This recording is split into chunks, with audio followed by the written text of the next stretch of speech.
listening to Pet Candy.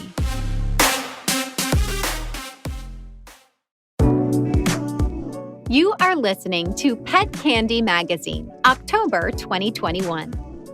This show is brought to you by Petsy. Get instant access to veterinary professionals when you need them. Download Petsy today. Welcome to the world of pet candy. October is officially my favorite month. It has everything I love: cool weather, pumpkin lattes, and of course, Halloween. I think pets must love this month too because it isn't too hot and it isn't too cold. It is just right. Plus, if you are a pet lover, there's so much you can do this month, from local Barktoberfests to Chilloweens. I can only imagine what cute costume pets we will be watching on Reels this month. We have lots of great stuff in this issue for you. First, you get to meet my assistant editor and all-around animal lover, Shannon Gregoire.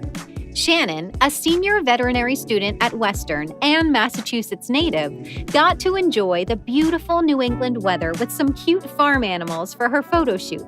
In just a few months, she's going to be Dr. Gregoire, and I hope that some of you get to be her clients.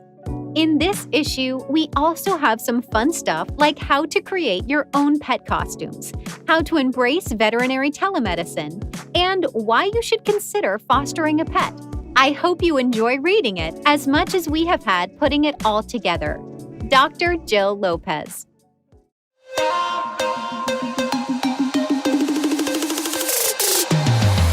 We'll be right back with more Pet Candy. Hi, this is Shannon Gregoire, host of Simply Pets here on Pet Candy Radio, and I want to tell you about a cool new app called Petsy. You can use it to talk or video chat with a credentialed veterinary professional instantly. Petsy is there for you 24 hours a day, 7 days a week. For just $20 a consultation, you can get a peace of mind when it comes to your pet's health. Download it for free today in the App Store. You'll be glad you did.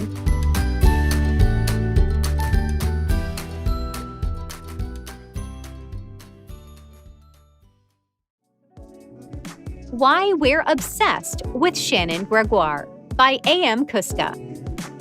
For students of all ages, the recent pandemic was, to say the least, a shock. Learning was interrupted, students were sent home to learn via Zoom calls instead, and rites of passage such as prom and even graduation ceremonies were canceled. Many people failed to thrive in this situation, understandably. But one veterinary student is learning to shine instead. Meet Shannon Gregoire, a vet student determined to rock the world of veterinary medicine and leave an impact no one will forget. Shannon has a passion for horses and originally started her journey to become an equine vet. As time has gone on, however, she's taken an interest in the business side of veterinary medicine and hopes to one day run her own mixed animal practice in her home state of Massachusetts. Focusing on well-being. After the pandemic began, Shannon Gregoire realized, like many people around the world, that health came first. She has made health her priority ever since. Her health routine includes meditation when she first wakes up in the morning, taking spin classes to work off stressful days, and hiking for exercise and stress relief. The area she currently resides in is amazingly beautiful. Spending time at the beach, hiking, or just drinking in the natural beauty of the world is like its own healing balm. She also loves horseback riding and owns 2 horses, Bella and Simba. They are waiting for her on the East Coast, and she hopes to ride them again the next time she goes back home to them. Debt crisis for students. One of the biggest problems that veterinary students face is the serious debt involved with becoming a vet student. We need help with student debt. Student debt is a major problem with most veterinary students. Students are paying an average of $31,979 for in-state and $52,613 for out-of-state tuition. And about 80% will graduate with debt that averages $169,046, she said in an interview with Vet Candy. Debt is a serious problem for most college students, and it carries a ripple effect through the rest of the community. Large debts mean higher prices for customers in order to help pay it off, which often means veterinarians struggle despite what may seem like large salaries. Resolving student debt could have big impacts not only for the students themselves, but for everyone involved. A bright future ahead. Shannon will officially become Dr. Shannon Gregoire in 2022. Her goal is to find ways to make the business side of the vet industry flow more smoothly. She advises those that have just started on their career path to take leadership roles, look for a great mentor, and negotiate the best possible pay. All of these things can help a new student thrive in a changing world, as well as help address some of the more common issues of college students. She also reminds those in the pet care industry that some days are tough, and sometimes it's the small wins that are important. Want to learn more? Check out Shannon on her new show, Simply Pets with Shannon Gregoire, available on Pet Candy Radio and the podcast channel of your choice. Make these 3 homemade costumes for your pets by A.M. Kuska. Halloween is coming up, but you don't have to lay down a ton of cash to get your pet a cute costume. With just a little bit of creativity, you can create an awesome costume for your pet with just a few basic crafting supplies. These are our 3 top favorite homemade costumes you can make for your pet. The Tie Beanie Baby costume. Everyone remembers Tie Beanie Babies, those popular stuffed animals that were a craze in the 90s. If you have a cuddly, adorable dog or cat that looks a bit like a stuffy, you can turn them into a Beanie Baby by creating a replica of the Beanie Baby tag to attach to their collar. You don't need any particular skill level for this. Simply cut out a heart that will fit comfortably on your dog or cat without bothering it. Then color it red with large white tie letters in the middle. You can make this as simple or as detailed as you like. People will get the idea. This is an especially great costume if your pet isn't wild about wearing things, since it doesn't restrict movement and can easily be adjusted to fit the size of your furry friend. The Business Pet. Making a tie for your dog or cat is another collar-friendly costume that won't bother your pet. All you need is a piece of wide ribbon, a hot glue gun, and a lighter to pull this one off. Simply cut a length of ribbon off in the length you want the tie to be, plus enough to wrap around the edge of the pet's collar, and 1/2 inch or so for glue. It's easiest to measure this by wrapping it around the collar and eyeballing the length, but the length will vary based on the thickness of the pet's collar and the size of the pet. Cut the length and then make one end pointy, like a tie. If you quickly pass the cut areas through the flame from the lighter, it will melt the edges of the ribbon so it doesn't fray while your pet is on an adventure. Loop the ribbon around the collar and then hot glue the ribbon to itself on the other side. When it dries, you can slide it on and off the collar. Next, take a small scrap of ribbon, wrap it snugly just underneath where it sits on the collar, and glue that in place. That will be the knot of the collar tie. You're done! You now have a business pet ready to swagger out for trick-or-treating. Superhero Cape. Finally, a superhero cape can be as simple or as complex as you want. Cut a piece of fabric to fit your pet's back, then knot it around the front. You can decorate the back with a big S like Superman, or anything you please. These 3 costumes are super easy ideas that won't restrict your pet's movement and don't require complex sewing or experienced crafting skills. If you want a costumed pet for Halloween, you can get started with just a few basic crafting supplies. 3 ways veterinary telemedicine makes yours and your pet's lives easier, by Lexi Farrell. Veterinary telemedicine is becoming more commonly used for a lot of pet parents because it not only has the ability to make their lives easier, but can also make their pet's life easier.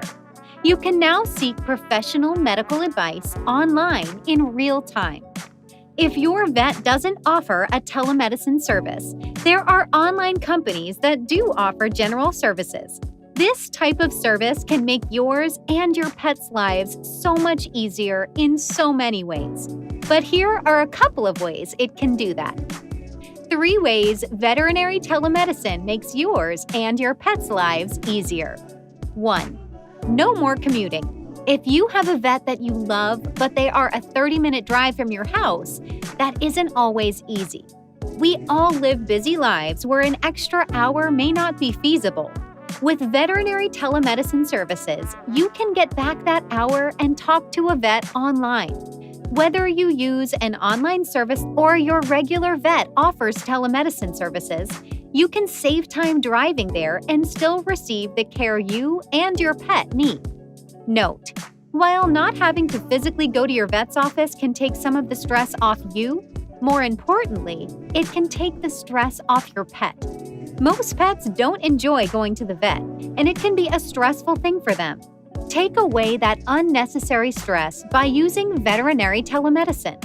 No more getting in the car, driving to your vet, and having a nervous pet crying the entire time. 3. Save time. If you have a general question about your pet and the receptionist at your vet's office isn't able to answer it, they will most likely make you wait by the phone until your vet is available. That could take hours.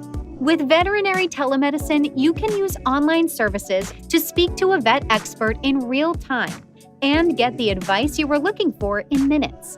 Online services are the best option if you have general questions and aren't looking for a diagnosis. Save yourself time and stress by using veterinary telemedicine services. They are a great way to cut out that hour commute you face every time your pet needs their vet. Plus, you can ask the experts general questions in half the time it would take to get through to your regular vet. If your regular vet offers telemedicine services, you should give it a try and save yourself and your pet the stress of going to your vet in person.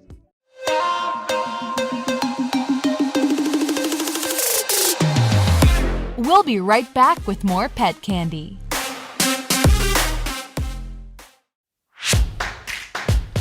Hi! I want to tell you about my new show, Simply Pets with Shannon Gregoire.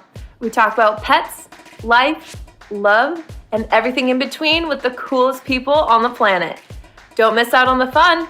Check it out on a podcast platform of your choice.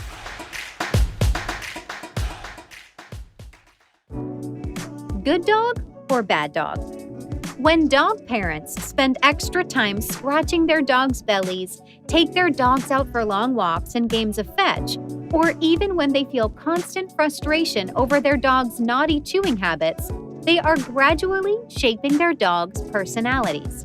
Dogs, like people, have moods and personality traits that shape how they react to certain situations. New findings from Michigan State University went where few researchers have gone before. They reveal that, just like humans, dogs' personalities likely change over time. When humans go through big changes in life, their personality traits can change. We found that this also happens with dogs, and to a surprisingly large degree, said William Chopik, a professor of psychology and lead author. We expected the dogs' personalities to be fairly stable because they don't have wild lifestyle changes humans do. But they actually change a lot. We uncovered similarities to their owners, the optimal time for training, and even a time in their lives that they can get more aggressive toward other animals. Additionally, Chopik found that dogs' personalities can predict many important life outcomes. For example, canines' personalities will influence how close they feel to their owners, biting behavior, and even chronic illness. The research published in Journal of Research in Personality is one of the first and largest studies of its kind to examine changes in dogs' personalities. Chopik surveyed owners of more than 1,600 dogs, including 50 different breeds. Dogs ranged from just a few weeks old to 15 years and were split closely between male and female. The extensive survey had owners evaluate their dogs' personalities and answered questions about each dog's behavioral history. The owners also answered a survey about their own personalities. We found correlations in 3 main areas: age and personality, and human-to-dog personality similarities, and the influence a dog's personality has on the quality of its relationship with its owner, Chopik said. Older dogs are much harder to train. We found that the sweet spot for teaching a dog obedience is around the age of 6, when it outgrows its excitable puppy stage, but before it's too set in its ways. One trait that rarely changes in age with dogs, Chopik said, was fear and anxiety. Honing in on the saying, dogs resemble their owners, Chopik's research showed dogs and owners share specific personality traits. Extroverted humans rated their dogs as more excitable and active, while owners high in negative emotions rated their dogs as more fearful, active, and less responsive to training. Owners who rated themselves as agreeable rated their dogs as less fearful and less aggressive to people and animals. The owners who felt happiest about their relationship with their dogs reported active and excitable dogs, as well as dogs who were most responsive to training. Aggression and anxiety didn't matter as much in having a happy relationship, Chopik said. There are lots of things we can do with dogs, like obedience classes and training, that we can't do with people, he said. Exposure to obedience classes was associated with more positive personality traits across the dog's lifespan. This gives us exciting opportunities to examine why personality changes in all sorts of animals. Chopik's findings prove how much power humans have over influencing a dog's personality. He explained that many of the reasons a dog's personality changes are a result of the nature versus nurture theory associated with humans' personalities. Next, Chopik's research will examine how the environment owners provide their dogs might change those dogs' behavior. Say you adopt a dog from a shelter. Some traits are likely tied to biology and resistant to change. But you then put it in a new environment where it's loved, walked, and entertained often. The dog then might become a little more relaxed and sociable, Chopik said. Now that we know dogs' personalities can change, next we want to make strong connection to understand why dogs act and change the way they do. What kind of dog owner are you? By A.M. Kuska. No matter what breed of dog you have, chances are you have a specific ownership style when it comes to your dog. Here are 3 basic approaches to dog ownership. Which one are you? Laid back. You believe in a more free-range method of letting your dog be a dog. You let your dog off-leash as much as possible and make a point of letting him greet other dogs whenever you can. If your dog makes a mess, you're pretty easygoing about it. You'll just clean it up and move on to the next thing. You don't need your dog to be a show animal to know he's perfect. He's everything a dog should be. Family style. Your dog is definitely one of the family. He even has his own closet full of clothing and a spot on the couch. You view your dog as just as important a member as the people making up your family. And you may show that by spending huge amounts of money on your pet's own custom furniture, Gucci collar, and extra grooming. When vacation rolls around, you take your dog with you, just like a member of the family. And if he can't go for whatever reason, you'll find him a resort of his own to enjoy. Professional. You care a lot about your dog and value spending time with him. This is evident by the amount of training you have lavished on your dog.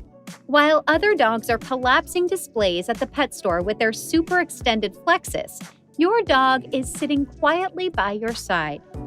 Weekends are spent competing and evenings spent at classes teaching your dog fun new things. There's no doubt you have the best dog. You've got a whole wall of awards and certifications to prove it. Everyone is a little different in how they approach showing love for their dog. You may show it by having a full room of awards for your pet, or not expecting anything from him at all. Dog ownership is different, no matter who you are. Cavalier King Charles Spaniels carry more harmful genetic variants than other breeds. My Vet Candy. Recent dog breeding practices have loaded up Cavalier King Charles Spaniels with disease-causing mutations, including variants linked to the common heart condition myxomatous mitral valve disease, MMVD. Eric Axelson of Uppsala University and colleagues published these new findings on September 2nd in the journal PLOS Genetics. The past 300 years of dog breeding have created an incredible diversity of breeds with various sizes, shapes, and abilities. Unfortunately, this process has also caused many breeds to become more inbred and more likely to inherit genetic diseases. The study's researchers wanted to know whether recent breeding practices had increased the number of disease-causing variants in dogs. They sequenced entire genomes from 20 dogs from 8 common breeds, such as Beagles, German Shepherds, and Golden Retrievers.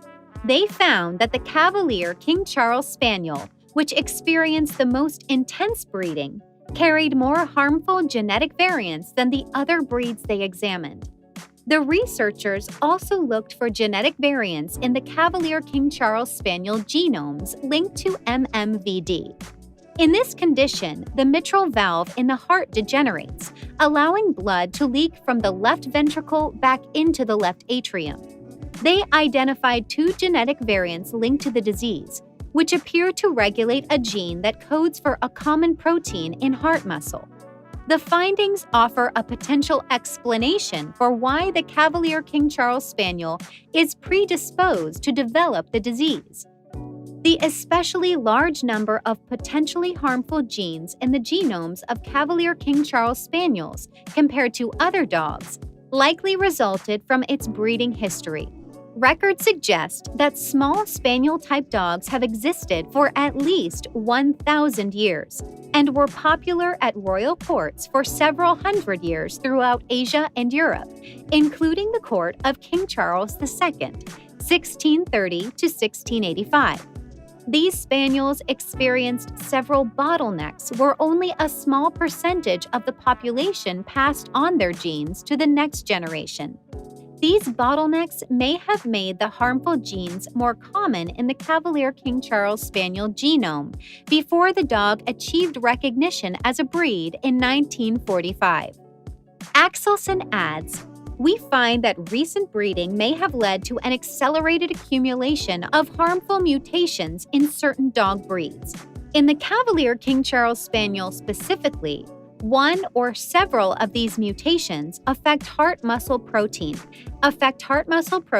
NEBL, and may predispose this breed to devastating heart disease."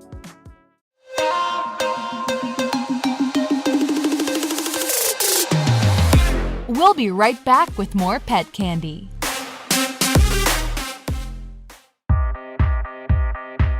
Vet Candy makes learning fun with the most fascinating people on our planet. Our entertaining, continuing education programs are made for your streaming world. Fabulous, fun, and free. Available on demand anywhere and anytime. Don't miss out. Subscribe today on iTunes, YouTube, or a platform of your choice. Or visit myvetcandy.com for more information.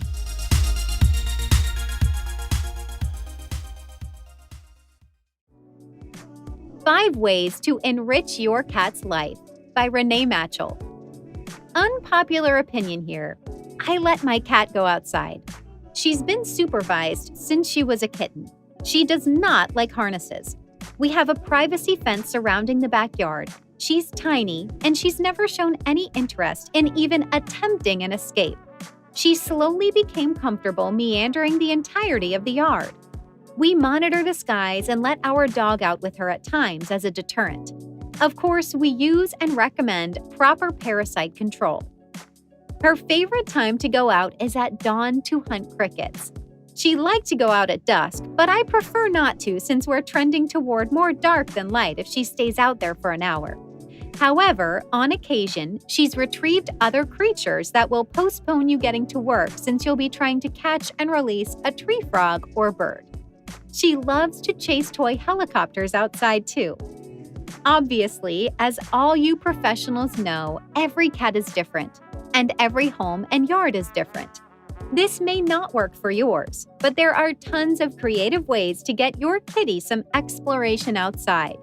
I find great joy, relaxation, and satisfaction in sitting outside with my pets. Various scratching posts, and some are beautiful. Check out the one I made for Vet Candy here. I love this scratcher that I made because you can create one that pairs perfectly with your decor. We have a plastic wicker-like hamper for the dog's toys in the living room, which has proven to be one of her top places to stretch out near and scratch, along with cardboard kitty houses and carpeted towers with twine on the legs. She likes both vertical and horizontal scratching options. Occasionally, we'll sprinkle a little catnip on a post she's stopped visiting for an extra treat, which entices her to start using it again. Perhaps the most important is a one-on-one playtime. Her favorite toy since she was a kitten is a yellow felt fishing line that is barely hanging in there. With 2 of its fish left on the line after 9 years of play, it's her whoopee, binky, or whatever you want to call it. Her go-to favorite type of mice are from one store, again, for over 9 years. This one type of mouse is her all-time favorite. I can't even tell you which store because we have to ensure a steady supply for Penelope. Her other favorite type of play is roughhousing. Few cats play like she does. It's very dog-like. Wrestling with you and your hand as if it were prey, she flips all around. You can even slide her across the floor and she comes back for more. She leaves behind teeth indents on your wrist and scratches on your arm, but never too hard to break skin. She'll roughhouse with you for 20 minutes or more, leaving you nearly as tuckered out as she is. So, there you have it, my top ways to enrich both of your lives. Research shows that these simple ways positively impact a cat's well-being, reducing stress and inappropriate behaviors that follow. Plus, of course, they bring you closer to your feline friend and enhance your well-being too. Why you should foster a pet in need. Shannon Gregoire. Have you ever considered fostering a pet before? Maybe you're unsure if adoption is right for you at this time. Maybe your living situation could be changing frequently. Here are a couple of my top considerations to think about when applying to be a foster parent. The biggest thing to consider would be the species and size you want to foster. Are you looking for a cat or dog, or even an exotic species? Are you looking for a puppy or kitten, an adult, or an older dog? What size pet are you looking for? Small, medium, or large? What personality or breed types would fit into your home and lifestyle so that you could care for them best? These are all super important because a foster who lives in a third-floor, one-bedroom apartment would have very different answers from someone with a huge fenced backyard and house. Another big consideration is how attached you might get to this foster. Does that mean you are looking to adopt? What does that look like financially? Are you willing to take on healthcare costs, food, toys, and other financial obligations? Are you prepared to have them for the next 5, 10, or even 15 years? It is very possible that you will foster and create an amazing bond with the animal who is sharing your home. But if you do decide to adopt them, make sure you are prepared to do so. The next consideration is the lifestyle impact of having a foster pet. Now, some pets like cats and some reptiles are pretty low maintenance, unless they're very young. But dogs require more of a time requirement.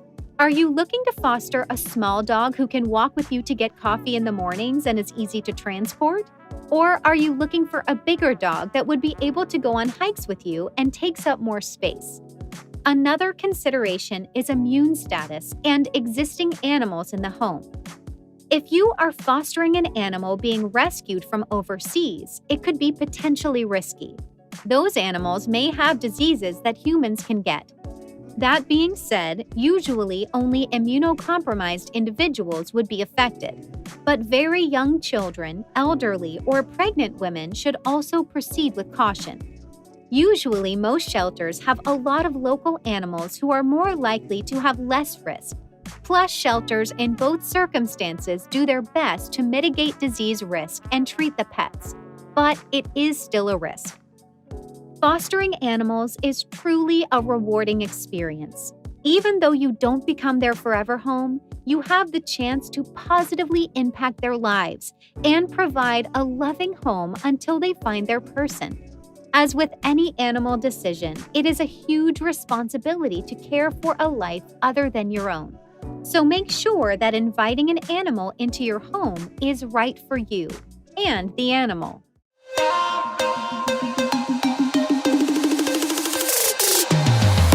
We'll be right back with more pet candy.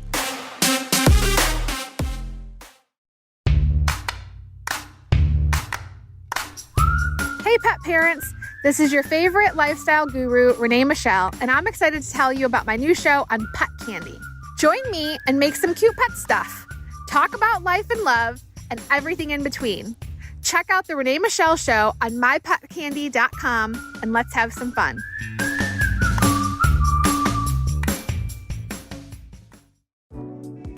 Scientists discovered gene that controls color patterns in cats. My Vet Candy. Members of the Felidae family, more commonly referred to as cats, come in a variety of sizes and a range of fur colors and patterns. Tigers with black stripes on an orange or white background roam the grasslands of Southeast Asia and India. Spotted cheetahs chase antelope through the shrubland in Africa. Jaguars with their rosette-patterned coats stalk down prey through South and Latin America. And domesticated cats of many coat colors and patterns bask in the sunlight of living rooms across the world. Scientists agree that hair follicle cells are the source of the black, brown, yellow, and red pigments that color hair or fur. However, when and where the process of establishing the color pattern takes place has been less clear until recently. A team of scientists at the Hudson Alpha Institute for Biotechnology identified molecules that regulate the establishment of coat color patterns in cats. The results are published in Nature Communications. Prior studies have shown that in tabby cats, stripes are evident in the fetal cat as soon as pigment is produced by cells within the hair follicle called melanocytes. After birth, newborn cats have the same coat pattern and color that they will have for their entire life. For example, cheetahs are born with the same number of spots as they will have in adulthood.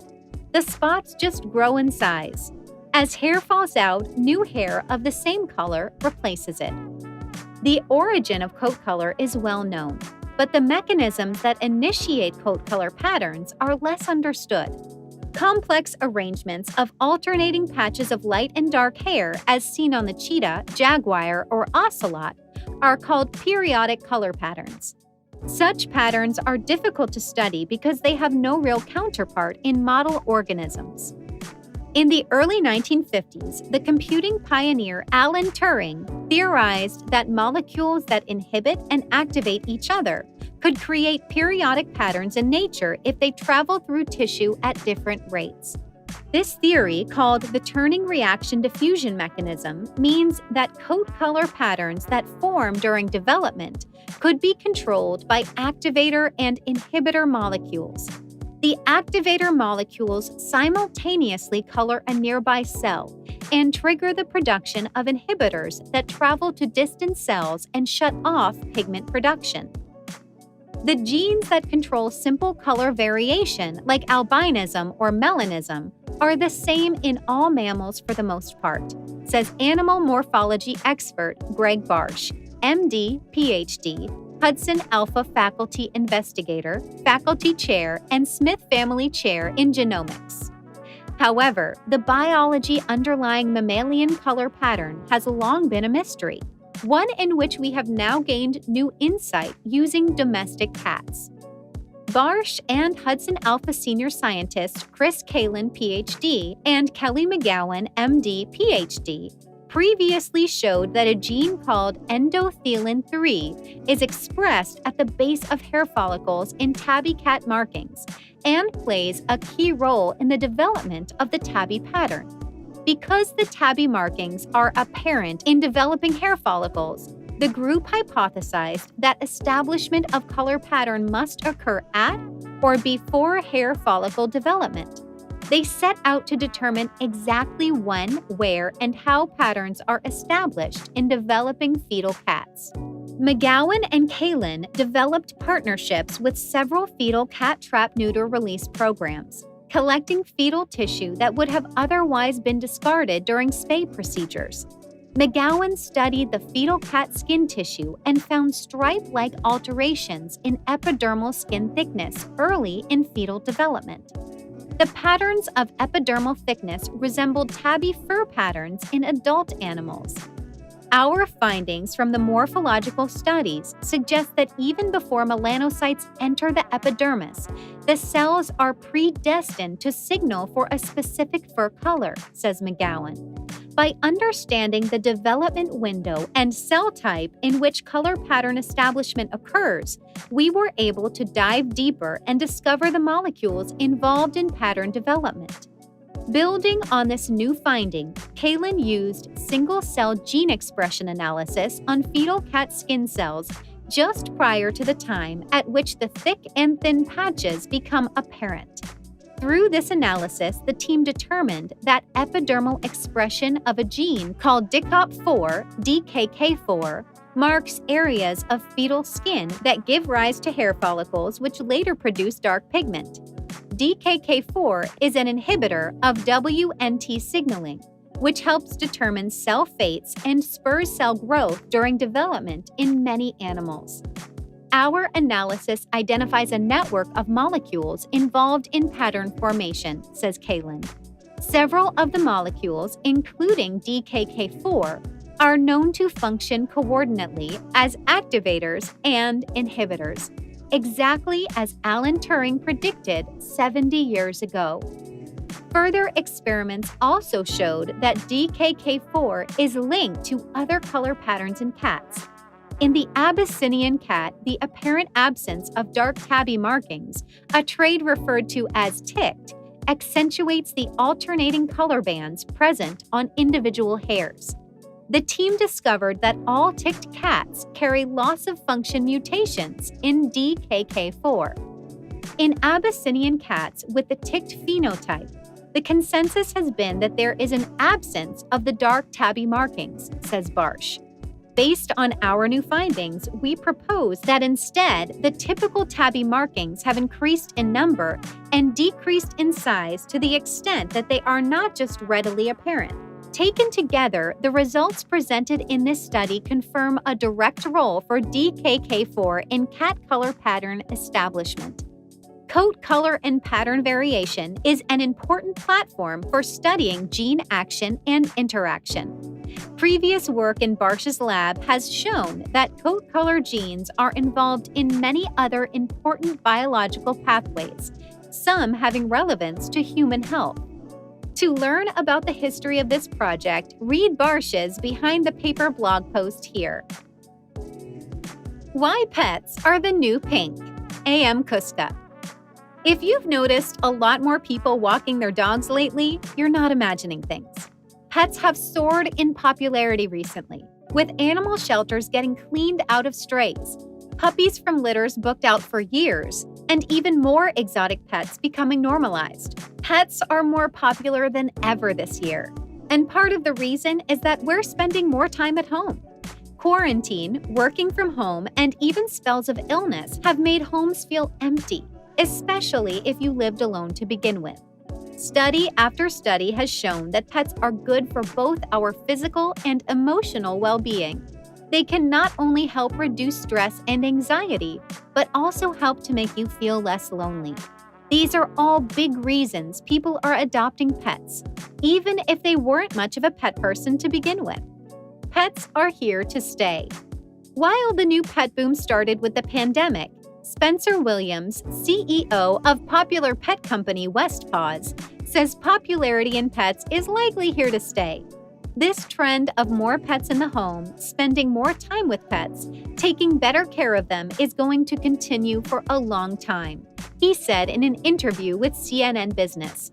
I think the pet space in particular is going to see years of significant growth that started around the pandemic. It's normal for people to nest at home during tough times, and 2020 has been some of the toughest we've seen in recent years. People who have never owned pets before are seeing the need for a furry, feathered, or scaly friend, and are learning the joys of pet ownership for the first time. Pets are amazing creatures, and it's great that so many people are finding the joy in pet ownership for the very first time. A scientific measure of dog years. How old is your tail-wagging bundle of joy in human years? According to the well-known rule of Paws, 1 dog year is the equivalent of 7 years. Now, in a study published July 2nd in the journal Cell Systems, scientists say it's wrong. Dogs are much older than we think, and researchers devised a more accurate formula to calculate a dog's age based on the chemical signs in the DNA as organisms grow old. Dogs share the same environment as their owners and receive almost the same standard of health care as humans, providing a unique opportunity for scientists to understand aging across species. Like humans, dogs follow similar developmental trajectories that lead them to gray and become more susceptible to age-related diseases over time. However, how they age on a molecular level is more complicated, aging rapidly at first and slowing down later in life. In terms of how physiologically mature a 1-year-old dog is, a 9-month-old dog can have puppies. Right away, you know that if you do the math, you don't just times 7, says senior author Trey Eidecker, at Trey Eidecker, of the University of California, San Diego. What's surprising is exactly how old that 1-year-old dog is. It's like a 30-year-old human. DNA, which codes who we are for both humans and dogs, doesn't change much throughout the course of life. But chemical marks on the DNA, called methylation marks, do. Eidecker considers these marks like wrinkles in the genome. I tend to think of it very much like when you look at someone's face and guess their age based on their wrinkles, gray hair, and other features, he says. These are just similar kinds of features on the molecular level. The researchers studied 104 Labrador retrievers spanning from few weeks old puppies to 16-year-old dogs with the help of 2 canine experts, Danica Banash of the University of California, Davis, and Elaine Ostrander of the National Institutes of Health. They compared the changes in the methylation pattern to humans. The comparison revealed a new formula that better matches the canine-human life stages. Human age equals 16 in dog age, plus 31. Based on the new function, an 8-week-old dog is approximately the age of a 9-month-old baby, both being in the infant stage where puppies and babies develop teeth. The average 12-year lifespan of Labrador retrievers also corresponds to the worldwide life expectancy of humans, 70 years. I like to take my dogs on runs, and so I'm a little bit more sympathetic to the 6-year-old now, says Eidecker, who realized that his dog is pushing 60 according to the new calculation. In both species, they found that the age-driven methylation largely happens in developmental genes that are hotly fired up to create body plans in utero and regulating childhood development. By the time one becomes an adult and stops growing, you've largely shut off these genes, but they're still smoldering, says Eidecker. If you look at the methylation marks on those developmental genes, they're still changing. Focusing on the smoldering developmental genes, the team developed a clock that can measure age and physiological states across different species, while other methylation quantifying age-predicting methods only do well in one species. Eidecker also noted that future investigation in different dog breeds with various lifespans could provide more insight into the new clock. The clock may not only serve as a tool to understand cross-species aging, but may also apply as clinical practice for veterinarians to take proactive steps to treat animals. How inventor Stephanie Young is keeping our pets safe. My Vet Candy. Sometimes veterinary school just isn't in the cards for aspiring students. When Stephanie Young entered Texas A&M, it was with every intention of pursuing a career in medicine. At first, she wasn't sure if that would be with people or animals. But as time went on, she realized she definitely wasn't the right person for treating human patients. She switched her focus to animals, but also realized early on that while she loved problem solving and figuring out what was wrong with pets, treating them also wasn't quite the right fit for her. An incident that occurred before she even started at Texas A&M guided her on the path that was right for her. In the veterinary world, it's standard practice to leave a healthy pet with no red flags alone without any monitoring to recover after surgery. The animal is checked on regularly to make sure they are fine. But vitals aren't monitored because pets tend to destroy the equipment as soon as they wake up. On this occasion, Stephanie was cleaning near a kennel when she realized an animal wasn't moving at all. She called a vet over and they discovered it wasn't breathing. Despite every effort, the pet passed away. It was devastating. But it also made Stephanie realize what she truly wanted to do: solve the big problems the veterinary world is suffering from.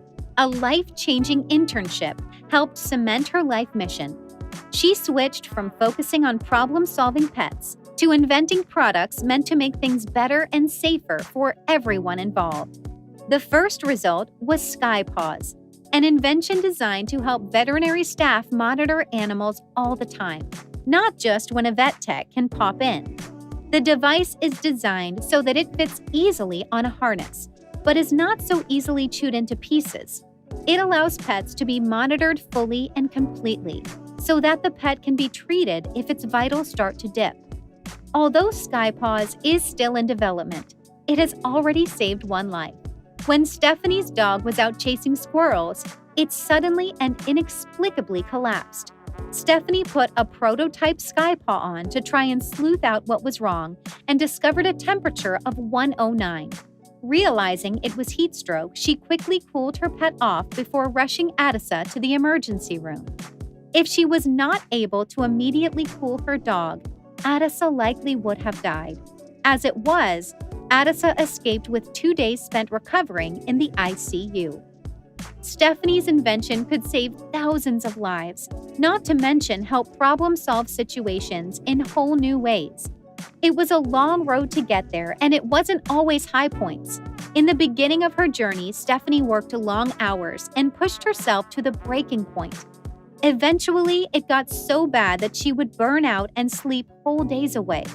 She has learned that managing mental health is one of the most important aspects of entrepreneurship and is now careful to take breaks whenever she needs them. Stephanie is a brilliant inventor, and there is no doubt she will continue to bring great new products to the world that improve animal lives. Follow her journey on LinkedIn, Stephanie Young.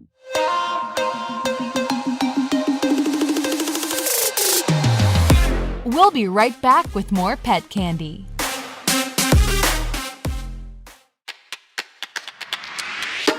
Hi, this is Shay, and I want to tell you about my new show on Pet Candy, Cooking with Shay. I make vegan eating easy and fun. Check it out on Pet Candy TV. Thank you for listening to Pet Candy Magazine. Stay up to date with everything pet by following us at My Pet Candy.